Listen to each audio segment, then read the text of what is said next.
Our presentation today is East Offensive, Vietnam, 1972 by Professor Dan Breen. Professor Breen is not a stranger to the Lexington veterans. This will be his 8th presentation since his first one in 2014. Professor Breen specializes in American law, the history of the early republic, civil liberties, and legal history. He earned his bachelor's from the University of Wisconsin in Madison. He earned his law degree from the University of Georgia and PhD in history from Boston College. He is also the chair of or head of undergraduate advising at Brandeis University. He is the recipient of the Louis Brandeis Award for Excellence in Teaching. And in his presentation today, Dan will tell the story of the Easter Offensive, a military victory for the South, but a political victory for the North. Please welcome Professor Dan Breen. Thank you. All right. So is that volume okay if I talk like that? Well, hello to all of you. It's so good to see so many familiar faces, and a special hello to those of you in Bedford. I've seen you before in person. Hope to see you in person again before too long. And we might as well just get started with the topic for today, which is the famous story of the Easter Offensive in Vietnam in the spring of 1972. And maybe just to set the stage for things, let me just point out that by the spring 1972, President Nixon's Vietnamization policy was very much well advanced. There had been well over 500,000 combat troops and troops of all sorts, for that matter, in Vietnam in 1968.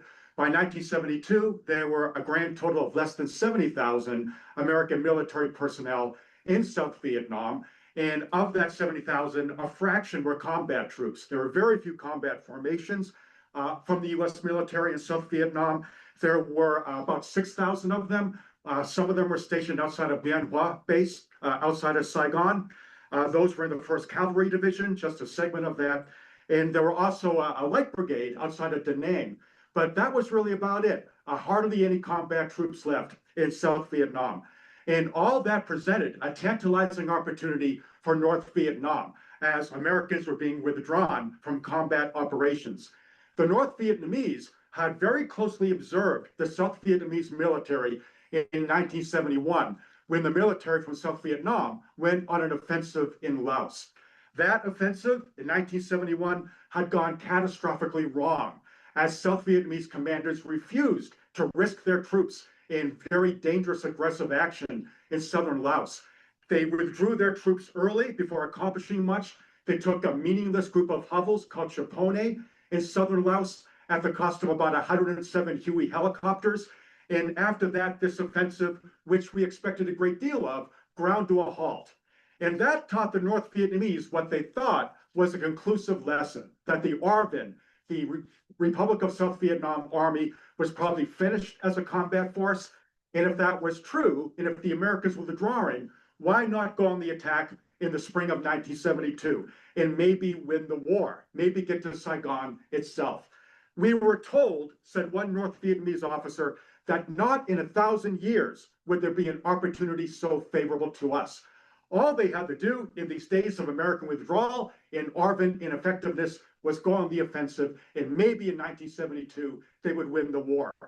They had another reason for wanting to do that in the spring of 1972, and the reason was that Nixon was drawing ever closer, remember, to China and the Soviet Union in these early days of detente.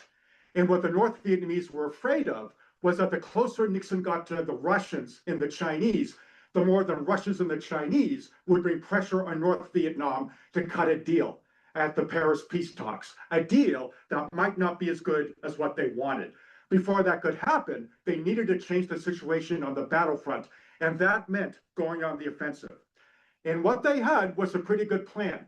And this map is not the best map of South Vietnam, but it'll give you some idea.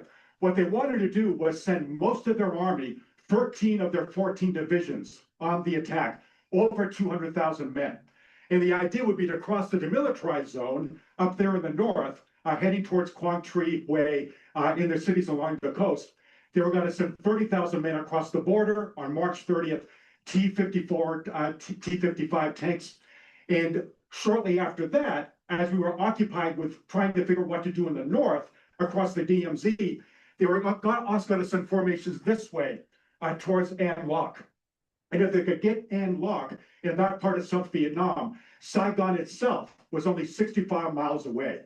So that's two prongs of an invasion that they would launch after the end of March, early April 1972. And then after that, they were also going to go on the attack here in the Central Highlands on a third prong. And their idea was there was no way the ARVN could contain an offensive with three prongs involved. That would be the end of the ARVN and maybe the end of the war. So how are they going to do that? Over 200,000 men. And what they began to do in February is ferry supplies up and down the Ho Chi Minh Trail. 8,000 trucks worth of supplies going to the jumping off points near Kon Tum province in the Central Highlands and to the south, a little bit north of An Loc. There was no way that could be a secret. We knew something was going on, but the extent of this invasion would take the South Vietnamese and the Americans by surprise. We didn't know so many troops were about to cross the border. What they had in mind was what the North Koreans had done in 1950. For the first time in the war, a genuinely conventional offensive with tanks out in the open designed to win the war.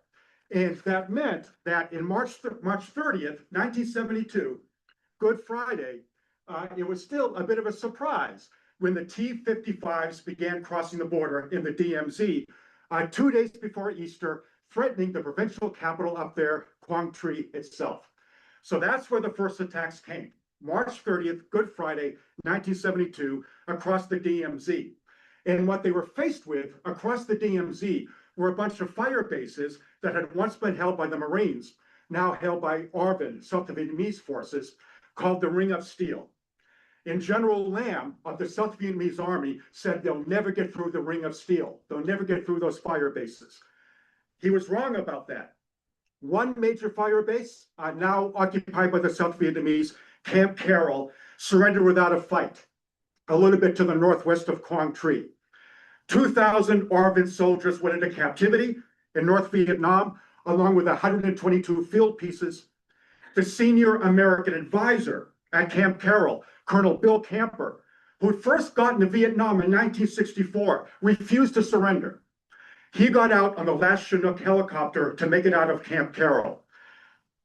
Other than that, everybody was gone, going into captivity. And that meant slowly the situation north of Quang Tri, and especially to the west of Quang Tri, was getting out of control by the first weekend in April 1972. Now, one of the US advisors embedded with South Vietnamese Marines, just in this area of the conflict, was a guy who would become famous, especially to some of us, Marine Captain John Ripley. So here's the problem. Here come the North Vietnamese, and they're gonna get over that river right there. You see Dong Ha in the upper right, and that's right in front of Quang Tri. And if they could get across the river at Dong Ha, Quang Tri was just a few miles away. They mustn't get across that river. At all costs, they had to be held there. And the problem was the bridge, the Dong Ha Bridge. And luckily for us, we have an expert on this entire operation sitting over there, I think, right? Mr. Ramsey over here knows way more about this than I do, and he was very kind to send some of his material to me to help me. But let me just summarize this for what I can only do justice, if only in a moderate amount, for just a couple minutes.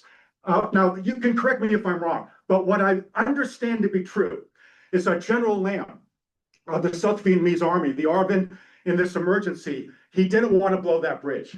Is that right? Yeah, he did not want that bridge blown. It was built by the Seabees, a very well constructed bridge, so a major edifice, but it had to be blown. Otherwise, the North Vietnamese were going to get through. And the tanks were right across the river. The tanks were right there at the bridge. This is Easter Sunday, April 2nd, 1972. So the Americans gave the order to Marine Captain John Ripley, you got to blow that bridge. So what he now had to do, helped by his associate, Major Smock, was to get TNT between the metal slats of that bridge over the Dong Ha River. Under North Vietnamese fire, he begins moving these heavy boxes of TNT between the metal slats. he gets several of them in the right place. And once he did that, still under North Vietnamese fire, there he is. That's Captain Ripley. What he then had to do, as you see here, was monkey style, begin going back and forth with his hands on the undergirder of the bridge. And the reason he had to do that was he had to get the satchel charges to where they needed to go to set off the TNT. Now, he made several trips that way, under fire the whole time, attaching the satchel charges where they had to go.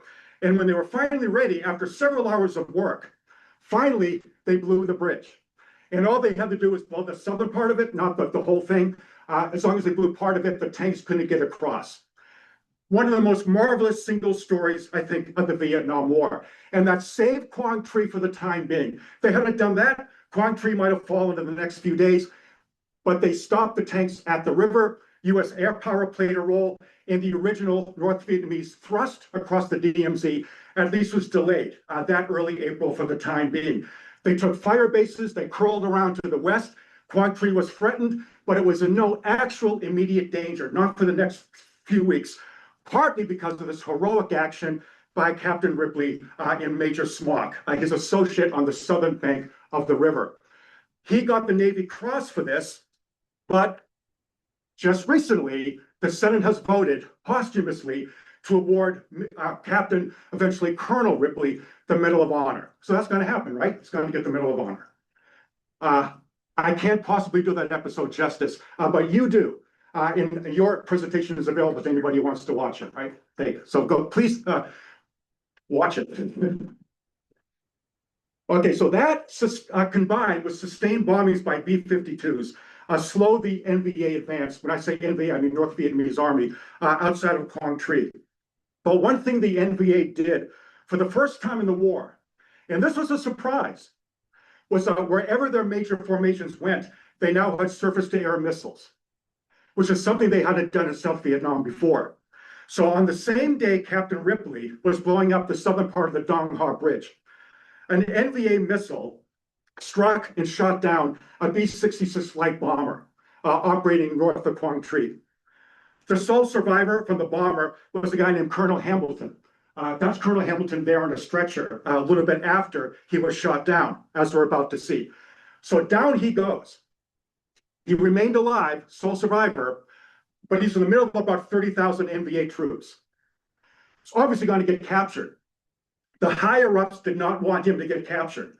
He had sensitive information about the latest technology to interfere with heat-seeking missiles. And that meant we didn't want the North Vietnamese to get him. So we began mounting these search and rescue missions. 5 more planes were shot down in those search and rescue missions over the next few days. Couldn't get to him. So what they did, the Navy, was they ordered a Navy SEAL named Thomas Morris to find Hamilton by going up the river network in the canals, infiltrating North Vietnamese lines by land and river to try to find where he was. So up Norris goes in a little sampan, past NVA patrols, behind enemy lines, accompanied by a petty officer in the South Vietnamese Navy. So it's just the two of them in disguise. In danger the entire time, they wove their way, they found where he was. Of course, they were completely in disguise, and they were able to get him to a point of safety. They found him and they rescued him. And of course, Norris, having achieved this feat, was recommended for the Medal of Honor, but he never got it because he didn't fill out the right forms. He didn't care about it. What he did care about was that South Vietnamese petty officer in the South Vietnamese Navy, he wanted him to get the Navy Cross. So that's what Norris concerned himself with. And that's why this guy, South Vietnamese petty officer, Nguyen Van Kiet, became the only member of the South Vietnamese Navy in the Vietnam War to get the Navy Cross for this heroic rescue operation by Colonel Hamilton.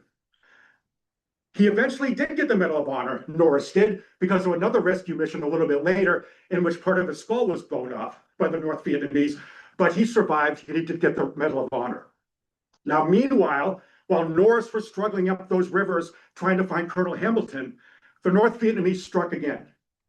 Remember, what they're doing is striking on 3 fronts. It's a really good plan, I think. And this time they're going in the south towards An Loc, which is around here, Saigon to the south, along Route 13. If they could get this city of An Loc, they'd be in charge of Route 13. They could keep going towards Saigon.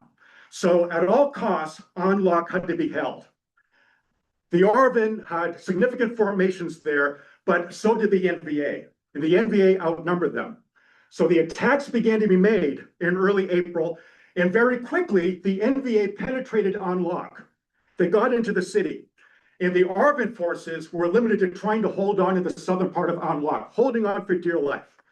And luckily, they had a very, very important asset helping them out in the form of this guy. And that's the lead American advisor in An Loc.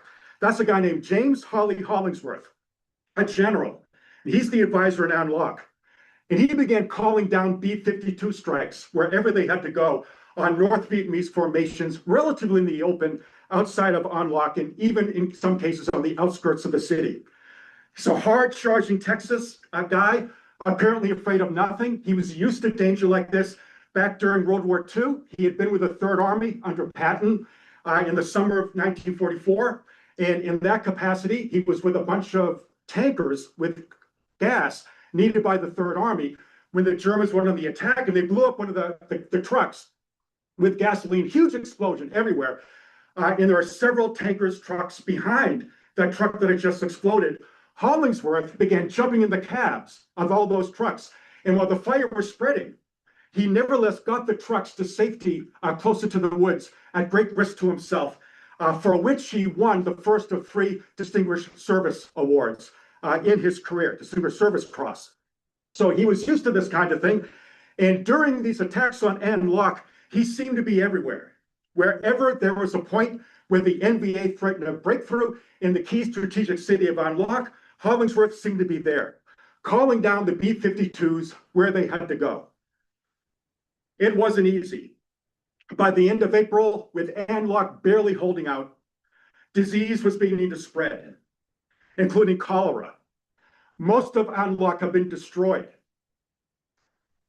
Its remaining civilians living in basements, underground caves, the streets lined with garbage, corpses of unburied soldiers, NVA and ARVN together.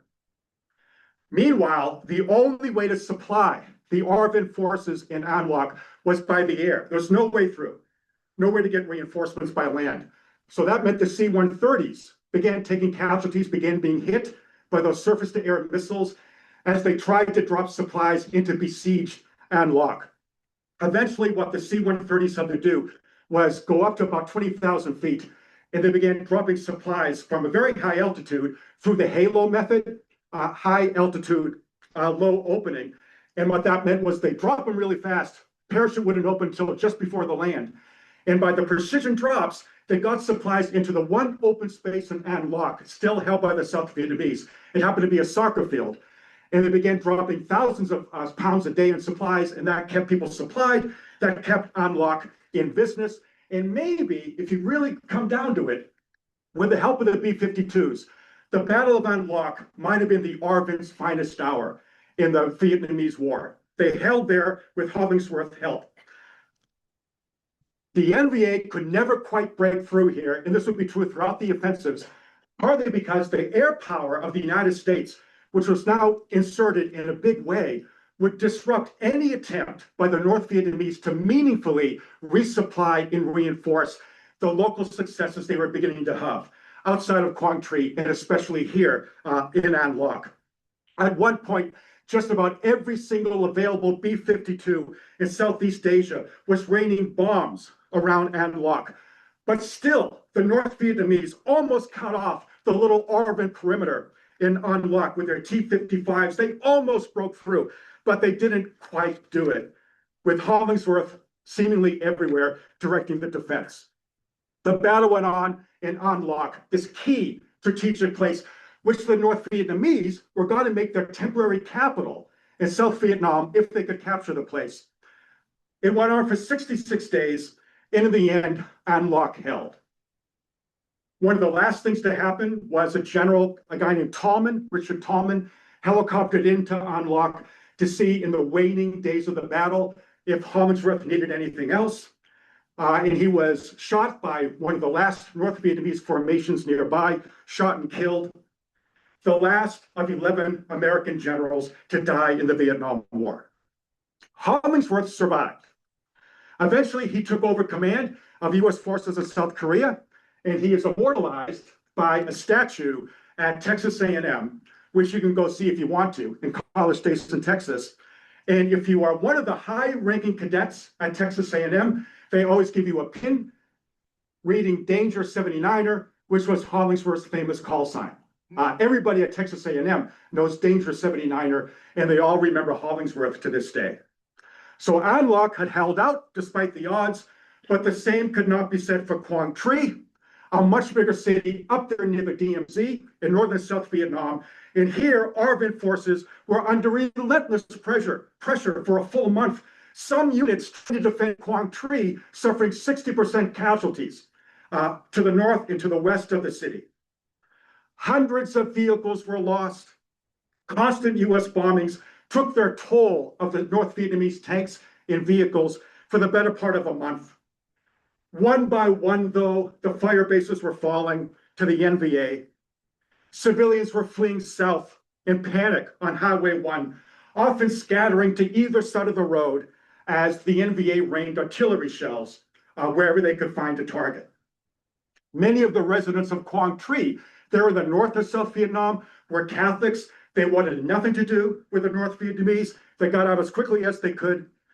But it was under such relentless shelling that Highway 1, south of Quang Tri, became known as the Highway of Horror. Perhaps 2,000 civilians were killed by the end of April. And then the city fell. On May 2nd, Quang Tri fell at long last, the first provincial capital in the Vietnam War to fall to the North Vietnamese. Navy helicopters extracted the last of the US advisors from Quang Tri just in time, and the way seemed open now for further advance down Route 1 towards Hue. And now, one of the most interesting parts of the whole story. President Nixon in early May, seeing this deteriorating situation, especially in the north of South Vietnam, decided to up the ante. The North Vietnamese received some supplies over the border from China, and they've been doing that for many years. But the fact is that 90% of North Vietnamese war material didn't come across the mountains from China. It came by sea, courtesy usually of the Soviet Union. And the major port was this, that's Haiphong, down the river from Hanoi. And that's where they were being supplied by their Soviet allies. 4,000 tons of supplies a day were coming into Haiphong and the related ports north and south of it. Never in the war so far had the United States ever tried to do anything about Haiphong, the leading entrepot for North Vietnamese supplies. And there was good reason for that. If we were to do anything about limiting Haiphong, maybe mining the harbor, that would risk confrontation with the Soviet Union, because at any given time, they had about a dozen freighters in that harbor. And that's why we hadn't done it before. But now Nixon made the decision for the first time in the war to mine Haiphong Harbor. And thus it was that on May 9th, 6 corsairs and 3 Marine intruders took off from the USS Coral Sea, each of them loaded with 4 mines.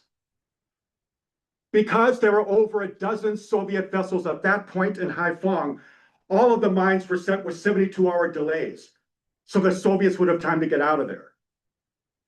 It was the first act in what the Navy called Operation Pocket Money.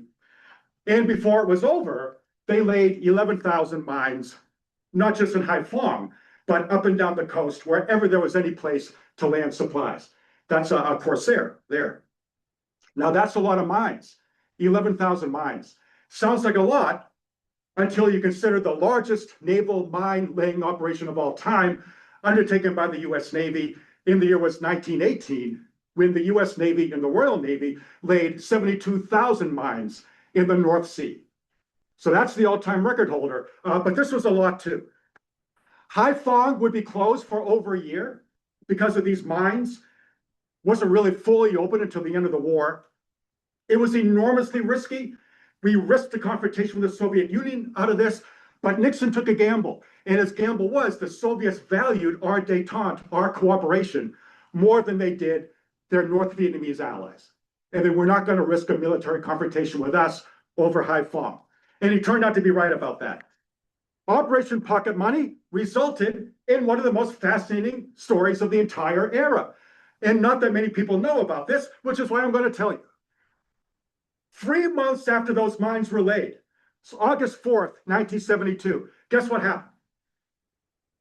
A huge solar flare erupted from the sun. As you know, the solar flare came from MR 11976. It took 14 hours for that flare to reach the Earth. And the flare disrupted the magnetic field of the Earth. And we know how mines work. They work because they can sense magnetic field disruptions by passing ships. So now the mines registered the change in the Earth's magnetic field by the solar flare, and about a dozen of them exploded. They went off because of the solar flares. The same solar flares that resulted in an aurora borealis, the northern lights, south of Havana, Cuba.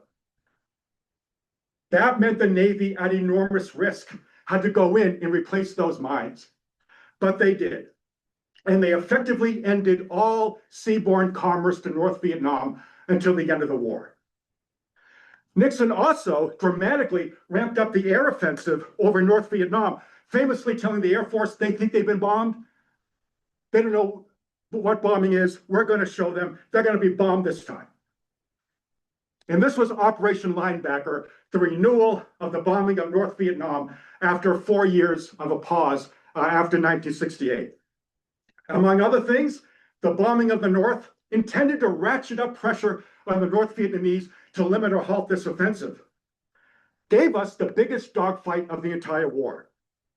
On May 10th, 1972, 35 planes from the USS Constellation attacked the huge Hai Duong Railroad Yard between Hanoi and Haiphong. Got A-6 intruders, you got Corsairs, they're launching the bombs, and you got F-4 Phantoms protecting them, guarding against the MiGs.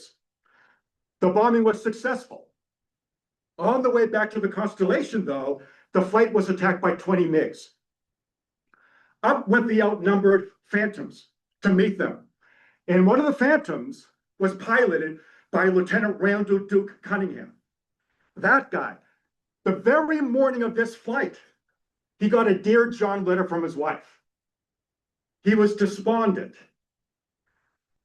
He was not supposed to take off. They were going to let him deal with this for a while. But because the targets were so important, the railroad yard, he had to go with the rest of the flight.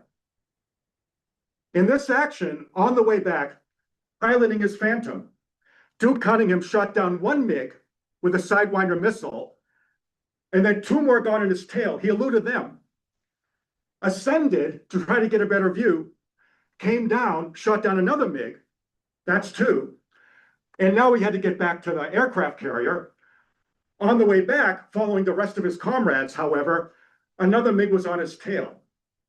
So he tried to elude that by ascending. It's only a few hundred feet behind. And he saw to his discomfort, I'm not sure how, but he figured out that there were 13 stars on that MiG, which probably meant that that plane had been responsible for 13 kills. Not a very nice thing to know. But he was able to outmaneuver the MiG, find another Sidewinder, shot that one down. That's number 3. And because he had shot down 2 before that, he now became the first Navy ace of the war. 5 kills. Duke Cunningham. The bad news is that on the way out to get back to the Constellation, surface-to-air missile comes up, explodes right above the plane, that messed with the hydraulics of the plane, and now he's circling into say he's going down. He ejected just in time. Now he's over the Gulf of Tonkin, goes down in the Pacific. Within 15 minutes, he was rescued, got the Navy Cross for these exploits. There he is. And I wish that was the end of the story. But do any of you know the rest of the story? Randall Duke Cunningham. War hero, unbelievable pilot, elected to Congress as a Republican from San Diego, ultimately went to prison for fraud, bribery, tax evasion. A local defense contractor provided him with a Rolls Royce, a yacht to live on in Washington, $600,000 in cash, a $1.6 million house in California, in return for his help securing defense contracts. One of the best pilots of the Vietnam War, and according to one authority, the most corrupt congressman in American history. There he is. Well, mining Haiphong would indeed cause the Soviets to ratchet up the pressure on Hanoi to stop this offensive, maybe come to a deal. But there was still a chance to win this war on the battlefield. Remember, they had been at least temporarily stopped in An Loc by May. They'd taken Quang Tri. Now they were on the way to Hue. They thought they could perhaps get that far, maybe beyond. They hadn't given up militarily. And remember, there was still the third part of the offensive scheduled to go into the Central Highlands. So the North Vietnamese were not done, not yet, with this Easter offensive by May of 1972. So down south of Quang Tri, they continued the attack. South Vietnamese tanks destroyed, littered the road towards the My Chon River, curling around Hue to the west. They felt they could take the city. They were confident. A new South Vietnamese commander, though, went into Hue, a guy named General Trong, kind of a can-do, business-like commander, very good. Issued shoot-to-kill orders in Hue to keep order in the city, muster defense. And so far, at least by early June, Hue was holding out. And that meant the decisive part of the entire offensive now shifted to the center, the Central Highlands. The immediate attacks of the North Vietnamese as they attacked south were going to be Pleiku, the familiar base that we'd had since early in the war, and a little bit to the north of it, the key city of Kon Tum. That was where their immediate attacks. But to get to Kon Tum, they needed to go through fire bases between Kon Tum and the border with Laos and Cambodia. Those fire bases were overrun, but it wasn't easy. At one of them, Firebase Charlie, the head American advisor was a guy named Major John Duffy. Early in the battle, the South Vietnamese commander was killed. Duffy had to take control. He was wounded twice. He refused evacuation. Instead, he stayed. He called in airstrikes, was wounded a third time, and from an exposed position, directed Cobra helicopters towards the NVA infantry. Only when Firebase Charlie was on the verge of being overrun did Duffy give the order to evacuate. He supervised the evacuation personally under fire, boarded one of the last helicopters out, personally tended to the wounded on the helicopter as his last act as de facto commander at Firebase Charlie. He would receive the Medal of Honor, and he's still alive. He wrote a book of poetry and wrote a book about the Battle of Firebase Charlie, which I would like to read as soon as I get my hands on it. That was mid to late April. And this is where South Vietnam got a big break. Remember, it was rough going for them south of Quang Tri as they approached Hue. They're having all sorts of trouble in An Loc. We talked about that. They had to try to supply those areas. They were having difficulty doing that. And that left little supplies to get to the Central Highlands once they took these fire bases. And that meant they had to pause. They had to pause that third assault in the Central Highlands. And that was a gift. That allowed more troops from South Vietnam to get into Kon Tum. But finally, late April, early May, 3 divisions made their official attack on the key city of Kon Tum. If they could take Kon Tum, they'd be on Route 14. If they took Kon Tum, they could swing to the north, go towards Hue and Da Nang. They could go south, maybe towards Saigon, or they could just go towards the coast, cut them off, South Vietnam in two.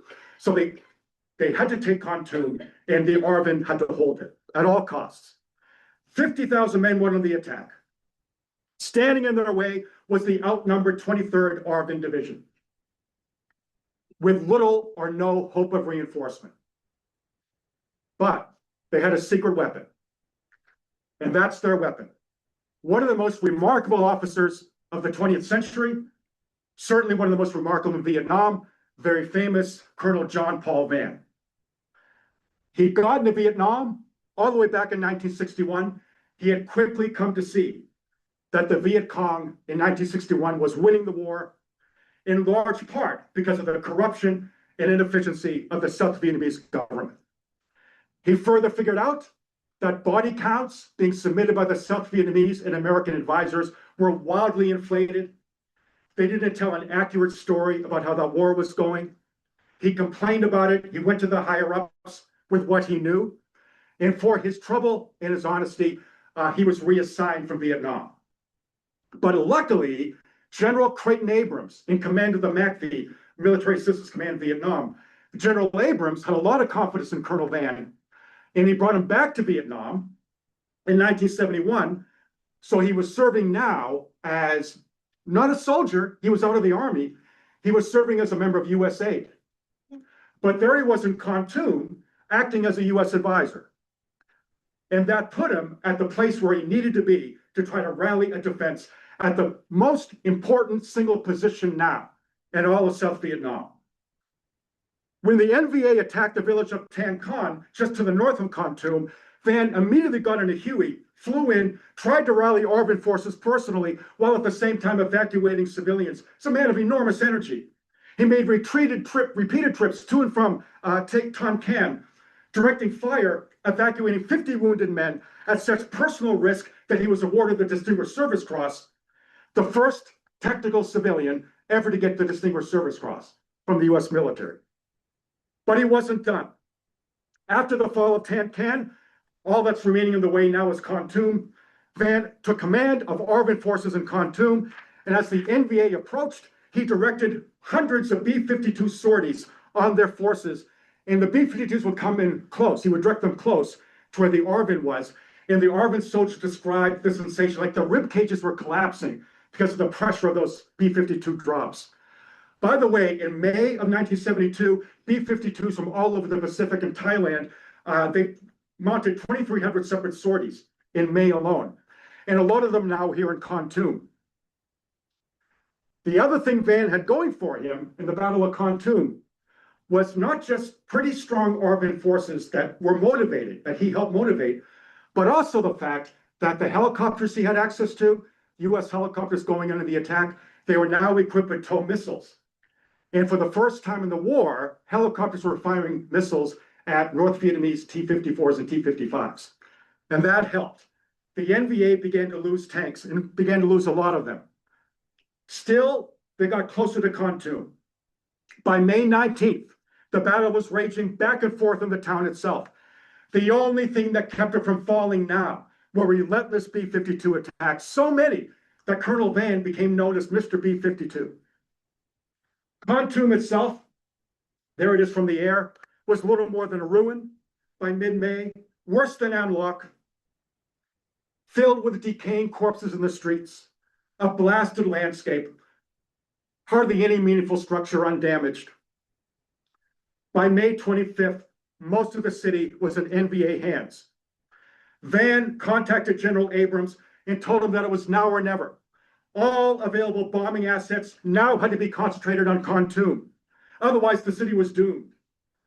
More intense bombing followed, but the NVA wasn't done. They kept up the attacks with all the tanks they had, human wave attacks into the middle of Khartoum, about to split the ARVN forces. The end was at hand. And at this point, with Van continuing to call in very close airstrikes, the ARVN summoned the necessary bravery, courage, wherewithal, somehow to mount a counterattack. And there's something about a counterattack when you're not expecting it. Last thing the NVA thought the ARVN was going to do. And that broke their momentum. It put them back on their heels. And they've been under these relentless attacks, TOW missiles coming at their tanks. They suffered terribly. Tens of thousands of men were dead by now outside of Khartoum. And that counterattack was more than they could take. By May 30th, it was over. The NVA were retreating back towards the border with Cambodia and Laos. They had suffered terribly. 100 of their tanks were destroyed at Khartoum alone. At least 30,000 of their soldiers, 30,000, were dead. Not just dead and wounded, dead in the attempt to take Khartoum. All that remained now were mopping up operations outside the city. The city had held. Colonel Van, as was his wont, decided to take charge of the mopping up. He'd already had 2 helicopter crashes during the siege that he was part of. On June 9th, he was on a helicopter. Sun goes down. Pilot lost control of where he was, hit a tree. Van died at the age of 47, probably believing at that point, the second week of June 1972, that maybe South Vietnam might win this war. He is buried at Arlington National Cemetery. General Westmoreland was one of his pallbearers. I did want to say now that 3 years later, in 1975, the NVA would try again, going on the same attack towards Pleiku and Kontum. They knew that was the key to the country. And at that point, in the spring of 1975, President Thieu made a disastrous decision. He decided to abandon Kontum, abandon the Central Highlands, and that was it. That's why the NVA took Saigon. There was no meaningful attempt to hold where Van had held at Kontum in 1972. And that was really, once the Battle of Kontum was over, the beginning of the end of the Easter offensive. ARVN forces had stood their ground when they absolutely had to, benefiting enormously from American air power, which disrupted North Vietnamese logistics and troop formations wherever they were threatening the most. And of course, the South Vietnamese benefited from an absolutely first-class set of American advisors, as we've just seen. Outside of Hue, ARVN defenses finally held, if only barely, with the help of constant Navy aerial attacks. There was excellent flying weather by now, wasn't monsoon season yet. The NVA could always get to a point they were about to break through. They were about to break through at An Loc, about to break through at Kontum, about to break through north of Hue. But they could never quite supply themselves with the reinforcements and the material they needed to make it happen, largely because of US air power. And again, the ARVN proved, when they really needed to be able to be a pretty good defensive force. All that remained now was to retake Quang Tri. The South Vietnamese commanders ordered that the city be retaken. Maybe they should have left it to wither on the vine, maybe besieged it, but instead they attacked in Quang Tri, and the result was actually the longest battle of the Vietnam War. 88 days. It took 88 days for the South Vietnamese ARVN to take Quang Tri. House-to-house fighting, very bad. Veterans from World War II thought it looked like Berlin by the time they got there. Once the North Vietnamese were out, 10,000 North Vietnamese troops died defending Quang Tri. A grand total of 75,000 North Vietnamese troops died in the Easter Offensive. Very high casualties, 75,000 out of a little over 200,000 engaged. That doesn't even count the wounded. Those were the dead. Once again, US air power was responsible for making sure that the North Vietnamese could not reinforce Quang Tri and try to hold the city. And I did want to talk about one last episode. During the fighting for Quang Tri, now it's the summer of 1972, Captain Stephen Bennett was flying a plane like this. That's a Bronco, low-flying Bronco. The idea was to look at the North Vietnamese troop formations, relay back to the Navy where they were, call in strikes based upon that intelligence. So Bennett is flying this Bronco, and he got an emergency call from ARVN forces outside of Quang Tri who were under heavy attack. And they didn't know if they could hold out. And the thing to do was call in airstrikes on the NVA, but there weren't any flights available anytime soon, and the South Vietnamese were about to be overrun. So they asked Bennett to go in. And the Bronco could, at least in some fashion, go in and attack infantry. But he was all alone. But what was he going to do? Bennett decided to go in and help them out. So flying in low, he began strafing the North Vietnamese that he could find outside the South Vietnamese formation. He went in 4 times, drove most of them away, decided to go in a 5th time. 5th time he went in on the Bronco, attacking the North Vietnamese. He was struck from the ground by a missile, and now he knows he's going to go down. So the thing to do is eject. But the problem was, he had a parachute, but in back of the Bronco, there was a Marine spotter, and the spotter didn't have a parachute. So what Bennett did was he continued to fly the Bronco. He didn't eject. He flew until he could get out into the South China Sea, and then he purposely crashed it because the Bronco didn't have much long to go into the South China Sea. He knew that was going to probably kill him, and it did. But his Marine spotter lived. He saved the Marine. And for that, he was awarded the Medal of Honor. And there he is, Stephen L. Bennett. One of the very first things that Gerald Ford did on August 8th, 1974, when he became president with Nixon's resignation, is he presented the Medal of Honor to Stephen Bennett's widow. Almost his first act as president.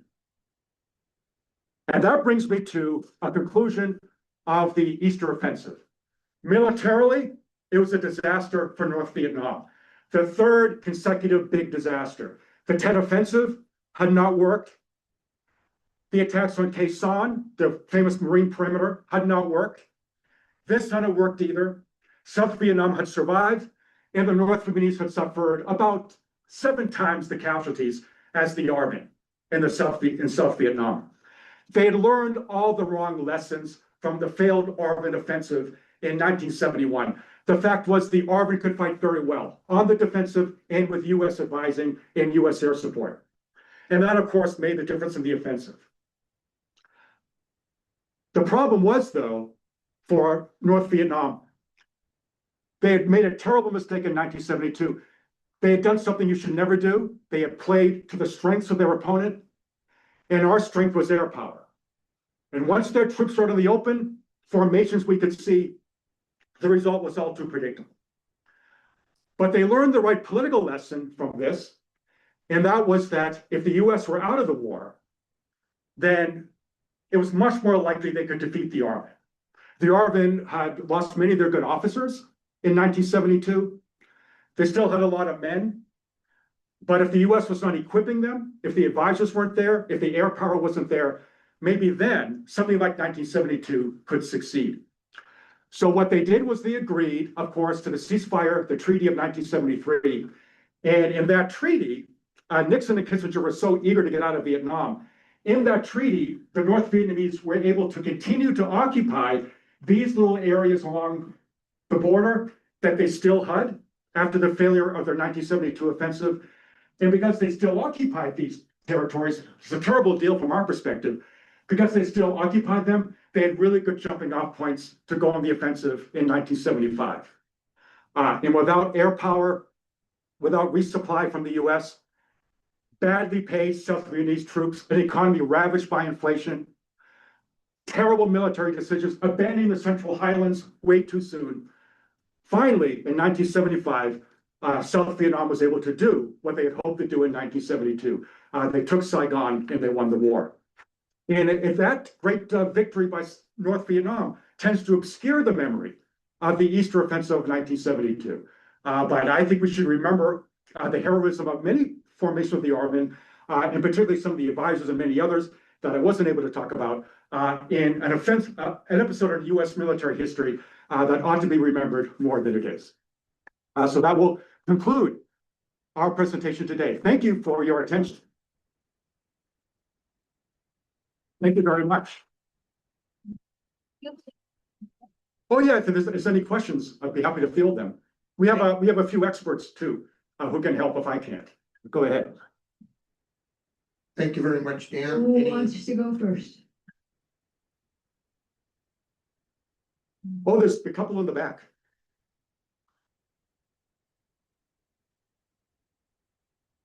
That was fabulous, thank you. Do you think that the occurrence of Watergate had any effect on US policy regarding the continuation of the war in Vietnam? Well, it definitely didn't help, but the key event was the year before. Well, actually, the administration was badly weakened by Watergate, and it was able to do nothing in 1973 when the US Congress voted to withhold any future funding for any operations in Vietnam. So I think one thing that emboldened Congress to act, cut off any possibility of any further reinforcement or aid to South Vietnam in 1973 was Nixon's weakness because of Watergate. So I think there is a relation there, yes.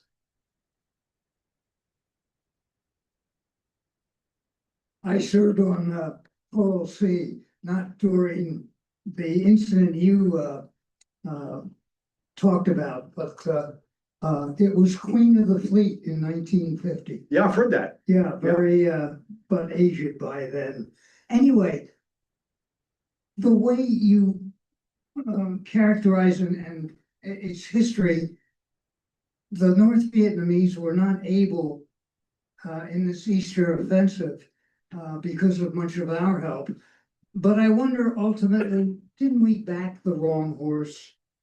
Wasn't there still in South Vietnam not the desire and the eclan that the North Vietnamese were going to fight to the end? And I don't think our South Vietnamese allies are going to.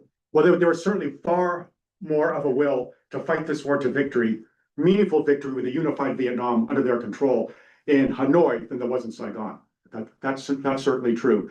The morale of the North Vietnamese soldiers might have been a little bit higher, partly because South Vietnamese soldiers were largely unpaid, especially by 74 and 75. That certainly didn't help. And you mentioned the word econ, probably also true. I think probably the motivation was a bit stronger in the North than it was in the South. So I'm not sure it's a case of backing the wrong horse. Probably we shouldn't have been backing any horse. But I think that's probably in general true. Yeah. Thank you. Yes, go ahead. Wait. Oh, you've got a microphone. Well, my question is, what happened to all the officers that were in the South Vietnamese army? Were they captured and killed? What happened to all the other army, people that served to them when the North Vietnamese came in?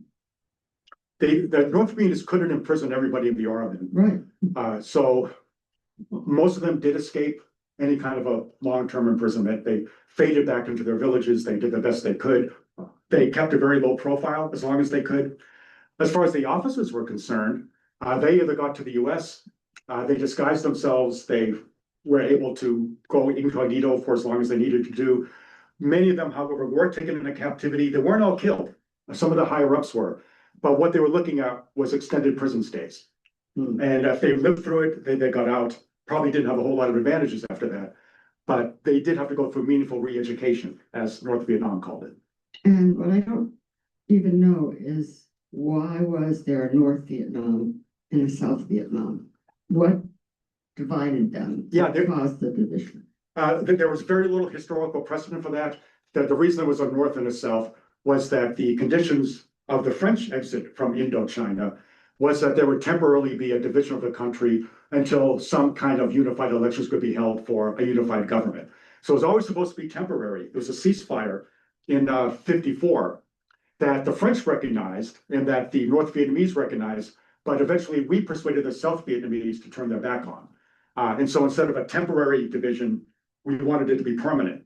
And of course, tried to reinforce that with our blood and treasure. Oh my God.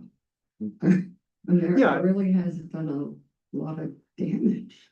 Well, the North Vietnamese government wasn't much to that. So we kind of remember that. That was a pretty murderous government. Oh, okay. I didn't know that. But then again, how much of it is our business? That would be, I think, the big question. And we didn't let the treaty meaningfully take hold the way it might have. I don't know what the result would have been if there had been meaningful elections. I think nobody really does. But we know what the history was, the way it happened. And it happened largely through our efforts.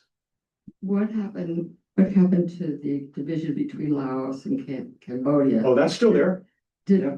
the North Vietnamese ever go into Yeah, Laos and Cambodia? yeah, they overthrew the Laotian government, which was trying to be a neutral government, not long after, about the same time as 1975, as a matter of fact. So that became what it is today, a communist ally of Vietnam.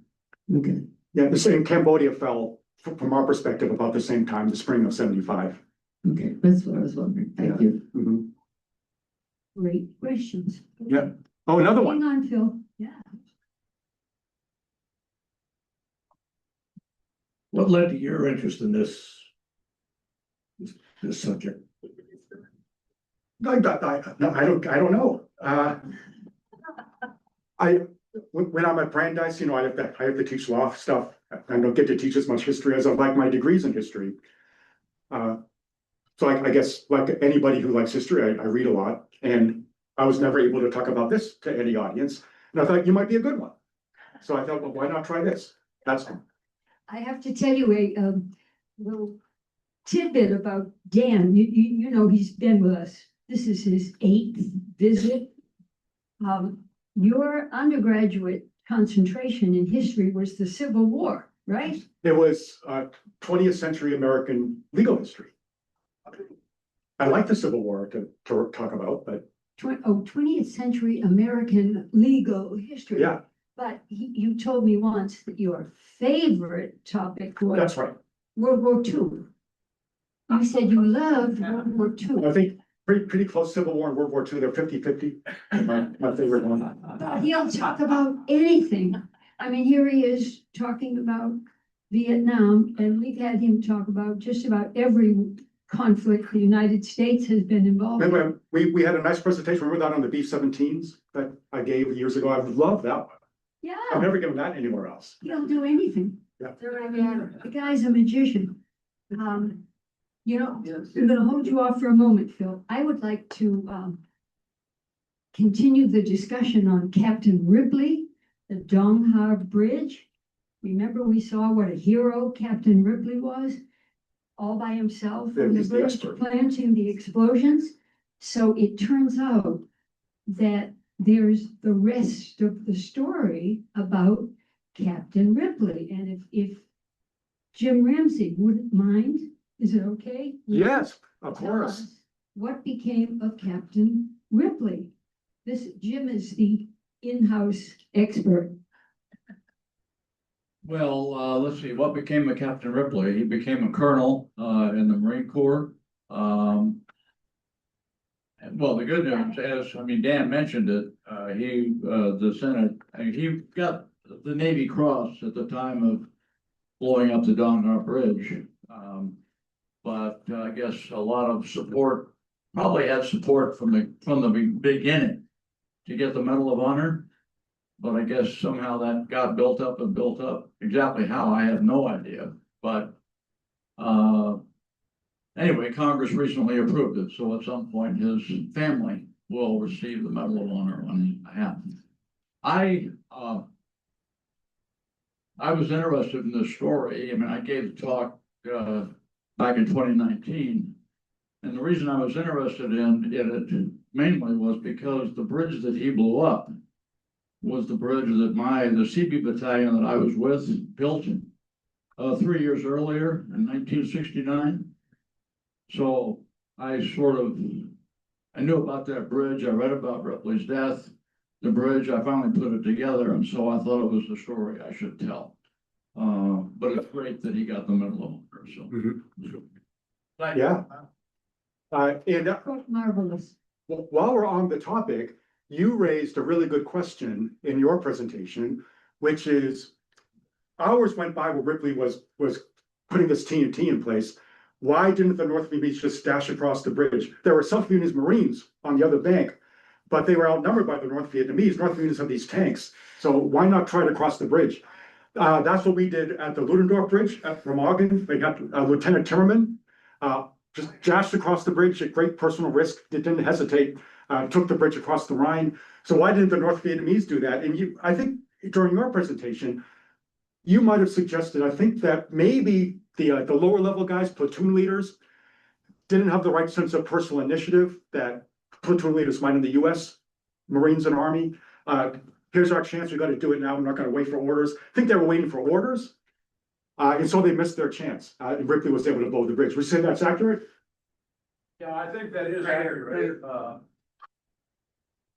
Oh. Careful, that's a valuable equipment. Excited, I guess. I think that is accurate in terms of not really knowing what to do or having the authority to act on the spot. Also, there was a tank group that was assigned, you mentioned, Major Smock of the Army. There was some South Vietnamese Army tanks involved too, and they fired across the bridge and actually took out several North Vietnamese tanks. Mm-hmm. And also a South Vietnamese Marine got up on the bridge at great personal risk and fired sort of a handheld bazooka took out some tanks, so I think they got worried. Yeah, I mean, somehow, even though there was an overwhelming force, and I guess they couldn't act. do we know the name of that South Vietnamese? I'd love to know who he was. I don't. So the guy who, Yeah, a guy who fired the anti-tank. I don't, Oh. what I, to the question that somebody asked earlier, the commander of the South Vietnamese Marine Battalion was a major at the time. I think his name was Laibach Ben. And he did heroic stuff to support Ripley. I just saw a video that had been put together, but to the question of what happened to him was he spent 13 years or so in a North Vietnamese re-education camp, Mhm. basically suffering terribly Mhm. until finally he got out and did fine, moved to California with his family and eventually met up with Colonel Ripley Oh, to celebrate, I Oh. guess, their activities. Thank you. yeah, interesting. Yes, I have a question on the Easter offensive. To what extent did the celebration of Easter, the observance of Easter, did it have any effect at all on the South and the US preparation for the defense of South Vietnam? I think it would have been very slight. Towards the north, fairly heavy concentration of Catholics in those northern cities. The North Vietnamese came across on Good Friday. So there might have been soldiers home on leave. Wouldn't be quite as strong as it otherwise might have been. But their main motivation was to go in where they thought the weather wouldn't be so good. And maybe US military airstrikes wouldn't be as effective. And they chose that point to doing it. That was their main consideration. Thank you. I have a question. Before we were in Vietnam, the French were there, and there Yeah. was this big defeat at Dien Bien Phu. Mhm. And I'm wondering why it is that we couldn't take a lesson from their devastating defeat. And I also, my husband was there in '63, and he told me that they hated the French. Oh, yeah, And I remember. Absolutely. He was in special forces, and they wanted to make sure that the guys that were there, including him, spoke some French. Mhm. And yet they found there was an awful lot of hatred for the French. Yeah, So why is it that we just didn't take that lesson? And the ultimate question is, why was President John F. Kennedy so interested in getting us involved in there? well, yeah, those are three big questions. I'll start with the easy one, Dien Bien Phu. Strangely enough, when it comes to the actual tactical lesson to be learned from Dien Bien Phu, it would have been, don't let yourself be put in an isolated place where the enemy can surround you and start lobbing artillery shells at you. The fact is that we felt that we could do what the French couldn't do, which is resupply a place like that by air and have the military capacity to go around in surrounding hills and blow up those artillery emplacements. And as a matter of fact, we decided to do that at Khe Sanh. The Marines thought that if we could make another Dien Bien Phu at Khe Sanh, the result would be different. This time the North Vietnamese would lose. And in the end, we took a lot of casualties, the Marines did at Khe Sanh, but we also caused a lot of North Vietnamese casualties up in those hills.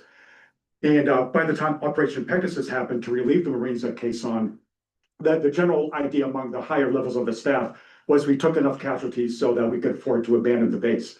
So that was the tactical lesson. Political lesson, as far as the French was concerned, that was our big problem.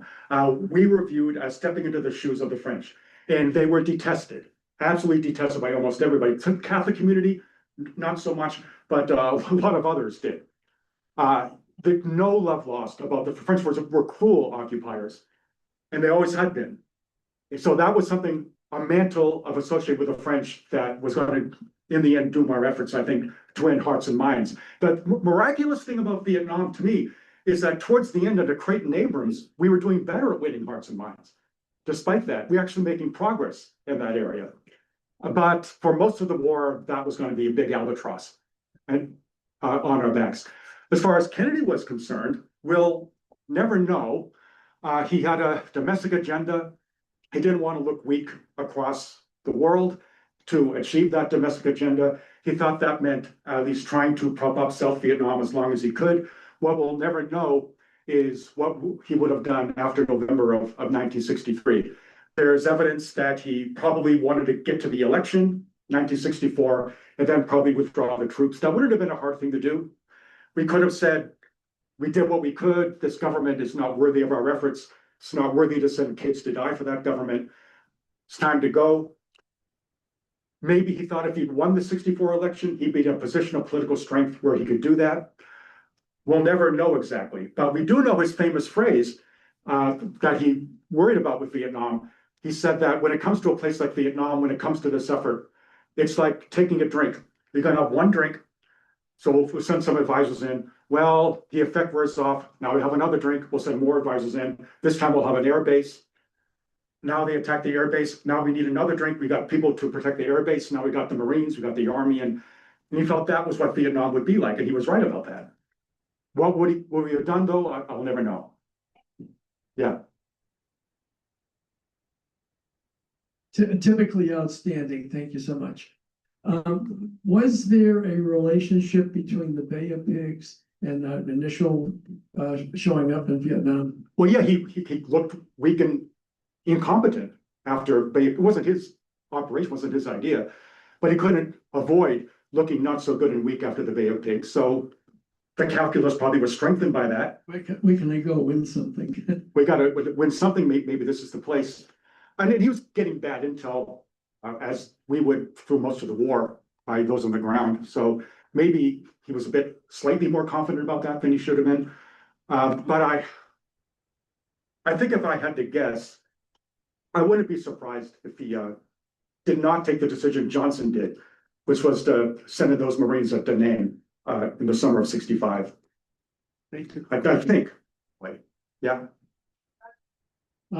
Two thoughts I've heard in the past. One being that the South Vietnamese administration was very corrupt. Oh, yeah. And so that didn't provide any backbone for the South Vietnamese military. That's true. The other point of the Kennedy need or something that the US was looking at, I read in one book that we thought the natural resources of Vietnam in general was important enough to extract, primarily oil. Now, if you ever come across anything to that, refer to that. No, I don't think that was a big part of our motivation. I think our motivation was mostly political in Vietnam. Didn't want to look like we would abandon an ally. We had to worry about Germany, France, England. If we abandoned South Vietnam, what would they think? That was part of the calculus. Okay, we can handle two more questions. Here we go. Just to follow up on this, Kennedy also had to consider what the Republicans were doing. And they were, Republicans were always trying to paint him as being weak. Oh, sure, certainly. And as a result, he and his cabinet and his sub-cabinet people took positions that were probably unwise in the long run. Well, I think he had way too much confidence in his defense secretary, McNamara, who was this high-level bureaucrat who thought he could figure out all the logistics necessary to hold the line in Vietnam, probably respected him and his brain power a bit too much. And I didn't listen enough to some of the people on the ground. But that's the way the chain of command works. You don't hear from those people as much as maybe we'd like you to. Two ways to look at communism. One is to battle them tooth and nail, militarily, etc. The other way, back off and let them die of their own internal combustion. And what eventually happened in Vietnam, we still have a one-party communist state, but it's also a state that is more dedicated to free enterprise than almost anywhere else in Asia. It's the communist Taiwan, it's the communist South Korea. Who would have predicted that in 1972? But that's what happened. Okay, that was fabulous. So let's give Dan another hand. Thank you. Very nice to be here again. Thanks very much. I'd just like to remind everyone, we will adjourn for, June or July and August. We'll reconvene on September 14th, with this presentation from suffragette to war worker, the women war workers at Raytheon, by Chet Mitchell. So, it should be a fantastic, very, very interesting program. We hope you'll join us for that. And the final thing before we adjourn for the summer is, again, thanks to the Brookhaven staff, the community living staff, for all the support they give us here. We thank you very much, Libby, and you guys are very, very welcoming to us and very happy to be able to make our presentations here. Thank you.